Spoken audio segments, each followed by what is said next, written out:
हम इंसानों से थे वैसे ही कई जानवर तंग हैं और कई जानवरों की तो हम इंसानों ने नस्ल ही ख़त्म कर दी। लेकिन अमेरिकी ओशन रिसर्च ने कमाल कर दिया। नॉर्थ अटलांटिक के समुद्र में एक ब्लू व्हेल की ज़िंदगी बचा ली जो कई सालों से एक रस्सी में जकड़ी हुई थी। वेलकम टू अंधेरों का सफ़र। आगे बढ़ने से पहले हमारे चैनल अंधेरों के सफ़र को सब्सक्राइब करते हैं और बेल आइकॉन को प्रेस करते हैं। समुद्रों की गहराइयों में रहने वाला एक ऐसा देवमाला जानवर जो 30 मीटर यानी 98 फीट लंबा और इसका वजन 199 टन, जिसकी ज़बान ही एक हाथी के बराबर वजन रखती है।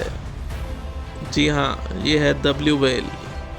वैसे तो इंसानों के लिए ये ख़तरा नहीं, लेकिन इंसान इसके लिए ज़रूर ख़तरनाक हैं, क्योंकि कई मुल्कों में इसकी गैर कानूनी शिकार किया जाता है, जिससे इसकी नस्ल इंतहाई हद तक कम हो चुकी है।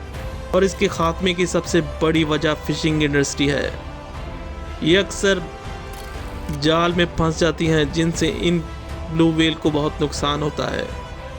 रिसर्चर्स ने इस ब्लू व्हेल की नस्ल को बचाने के लिए बहुत से इकदाम कर रही है। इसी सिलसिले में कई ब्लू व्हेल्स पर ट्रैकिंग डिवाइस लगाई गई है, जिससे इनकी लोकेशन का ट्रैक किया जाता है। और इन ओशियन रिसर्चर्स की टीम मुसलसल समुद्र में रिसर्च का काम कर रही है।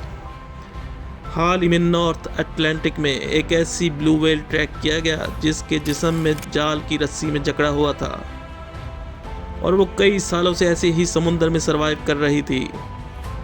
जैसे जैसे इसका जिस्म बड़ा हो रहा था, रस्सी ने बुरी तरह इसके जिस्म को काट रही थी। जब इन रिसर्चर ने इस मछली ब्लू व्हेल को ट्रैक किया तो वो बार बार इनके शिप के करीब आ रही थी और अपनी मखसूस किस्म की आवाज़ निकाल रही थी, मानो जैसे वो इनको मदद के लिए पुकार रही हो। अब इस शिप से 2 गोताखोर नॉर्थ अटलांटिक के ओशियन में उतारा गया। जब इन गोताखोरों को समुद्र में उतरे तो व्हेल इनके बहुत करीब आ चुकी थी।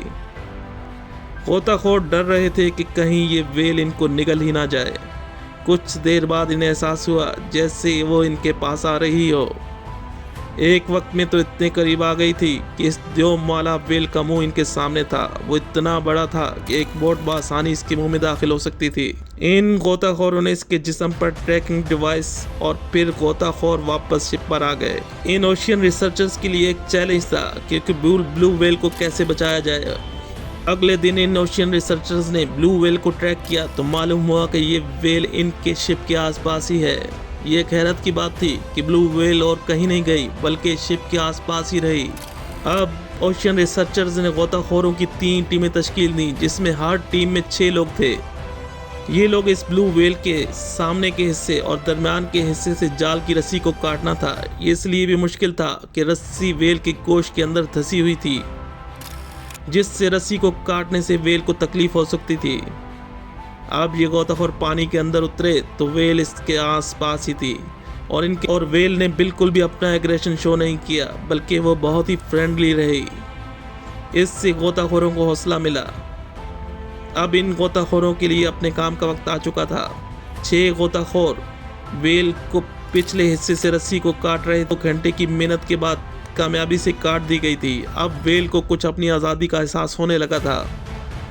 अब सबसे मुश्किल काम अभी बाकी था। वो था व्हेल के मुंह के थोड़ी दूर जो रस्सी लिपटी हुई थी, व्हेल के गोश्त के अंदर घुसी हुई थी, इसका काटना था। अब कुछ गोताखोर व्हेल के नीचे और कुछ ऊपर काम कर रहे थे। जब नीचे काम करने वाले गोताखोरों ने इस रस्सी को काटा तो व्हेल तड़प उठी और एक जोरदार झटका लगाया। इससे गोताखोर दूर दूर हो गए और फिर व्हेल तेजी के साथ आगे निकल गई और एक लंबा चक्कर काट कर वापस आई। और फिर इन गोताखोरों ने इस ऑपरेशन को रोक दिया और वापस शिप के ऊपर आ गए। ये तीसरा दिन था। नॉर्थ अटलांटिक के समुद्र में रिसर्चर्स ने कमाल हिम्मत का सबूत दिया और अपने मिशन में लगे रहे। तीसरे दिन में इन गोताखोरों ने कामयाबी के साथ व्हेल्स को इस जाल की रस्सी से आज़ाद करवा दिया। व्हेल इस कदर इनसे मायूस हो चुकी थी कि जितने दिन भी शिप समुद्र में रहा, व्हेल इनके आसपास ही रही। 2 साल बाद इस व्हेल की लोकेशन पैसिफिक ओशियन था और फिर 2 साल बाद वो ट्रैक नहीं की जा सकी। रिसर्चर्स का ख्याल था कि शायद वो मर चुकी है। ये कैसी अजीब बात थी कि इस व्हेल को मुश्किल की वजह भी इंसान थे और इसकी मदद करने वाले भी इंसान थे। कई साल बाद इस बेबी व्हेल को नॉर्थ अटलांटिक में ट्रैक किया गया, जो इस ब्लू व्हेल की बेबी व्हेल थी। ये थी द ग्रेट ब्लू व्हेल।